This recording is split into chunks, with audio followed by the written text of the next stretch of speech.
Salut Mathieu, comment vas-tu? Très bien. Donc, tu as eu l'idée en début d'année de faire le rôle d'intervieweur. Est-ce que tu peux nous expliquer comment ça t'est venu? En fait, j'étais blessé et puis cet été, je suis parti en vacances avec Céline Blandin. Et donc, on est parti un peu sur l'idée du PVH-BTV. Donc, c'est assez dur à mettre en place parce qu'il faut du temps et des moyens. Et donc, vu que moi, je commençais pas la saison parce que je me suis fait opérer début septembre, je me suis dit que faire des interviews des joueurs, ça pourrait amener quelque chose de supplémentaire sur le site et sur Facebook et que les gens allaient découvrir les joueurs sous une autre facette. Excellent. Du coup, moi, ça m'a donné l'idée de te récompenser et de te mettre un peu face caméra. Est-ce que tu peux rappeler avant toute chose la blessure qui t'a écarté si longtemps des terrains?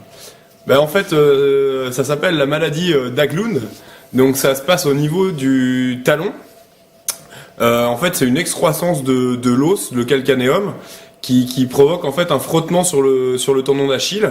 Donc j'ai certainement ça depuis très longtemps, mais à un moment donné, j'ai dû trop forcer. Il y a eu une inflammation.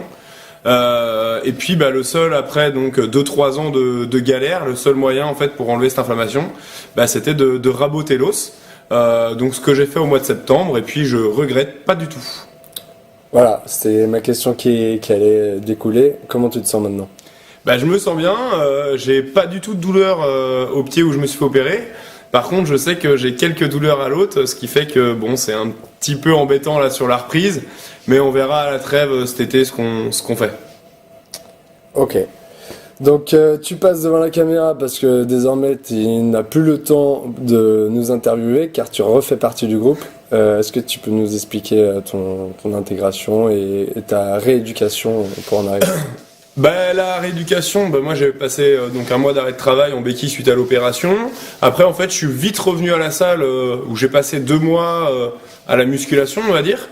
Donc ça m'a permis de vite me réintégrer et puis de me remettre dans le groupe et de faire connaissance des nouveaux notamment. Donc j'ai envie de dire que de ce côté-là j'ai pas trop l'impression d'avoir quitté l'équipe. Et puis après j'ai repris le hand donc mi-décembre pour reprendre les matchs début janvier avec l'équipe réserve et puis donc mon premier match le 30 avec l'équipe première à Saint-Valéry.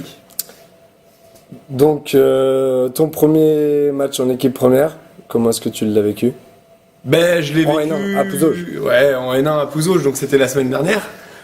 Moi je l'ai vécu, on a perdu les 2 matchs, donc les 2 premiers matchs on a perdu.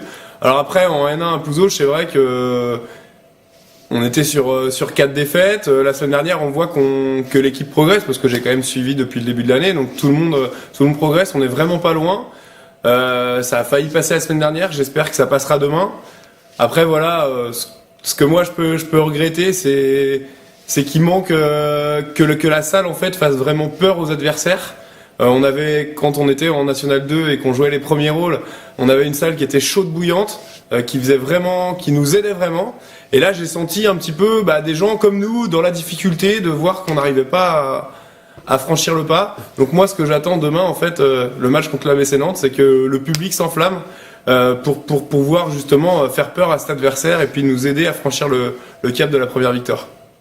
Ok, je pense que le message est bien passé, en espérant qu'il soit diffusé pour demain soir. Ouais. Qu'est-ce que je voulais te dire? Comment est-ce que tu analyserais la saison là, à pile poil mi-saison? Moi, ce que j'analyse, j'ai pas vu tous les matchs parce que j'ai vu que les matchs à domicile.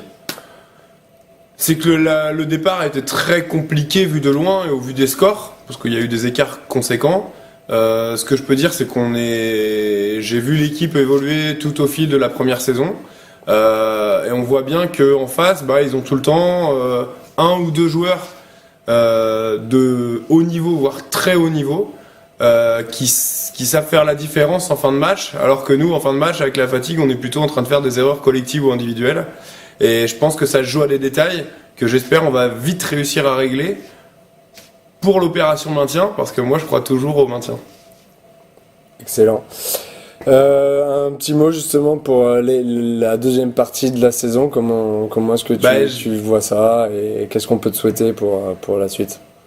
Moi, me souhaiter, c'est de jouer tous les matchs et puis de pas être trop embêté par les blessures, c'est surtout ça. Après, moi, ce que j'ai envie de souhaiter à l'équipe, c'est justement qu'on prenne du plaisir, de deux, que malgré les défaites, on continue à rester soudés. Et puis surtout qu'on gagne vite notre premier match pour pouvoir les enchaîner. Parce que je suis sûr qu'en enchaînant 3-4 victoires, on va vite recoller au peloton de tête du bas de classement. Ce qui va faire qu'on va vite pouvoir reprendre de l'espoir et puis essayer pourquoi pas de se maintenir. Ok, ça marche. En tout cas, un plaisir pour moi de te revoir à nos côtés et de te revoir sur les terrains surtout. Donc, Bis à tout le monde. bonne fin de saison, Tchuss. monsieur. Ciao.